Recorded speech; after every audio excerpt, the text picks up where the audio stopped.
Pemirsa, klaster baru di Pengadilan Negeri Singaraja menambah jumlah kasus terkonfirmasi positif COVID-19 yang terjadi di Kabupaten Buleleng.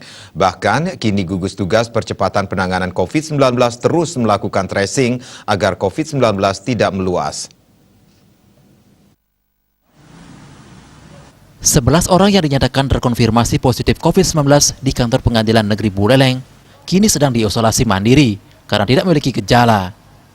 Munculnya klaster di Pengadilan Negeri Singaraja membuat pelayanan dan sejumlah agenda sidang ditunda hingga 2 minggu ke depan.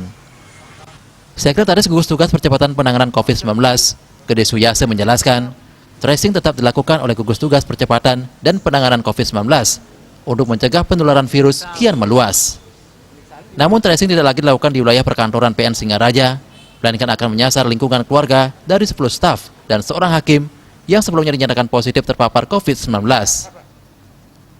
Gede Suyase menambahkan, sumber penyebaran di Pengadilan Negeri Singaraja diduga berasal dari tingginya tingkat kunjungan masyarakat ke Pengadilan Negeri Singaraja. Hanya 77 loh itu. 77. Ya, 77 ya. Dari 77 11-nya positif. Jadi sudah semuanya kita.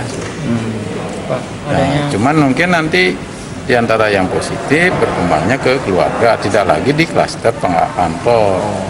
Apakah dia bergaul di luar, kan ini yang menjadi berkembang.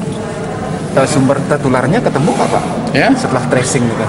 Ya, pengadilan kan menerima pelayanan publik yang begitu banyak setiap harinya.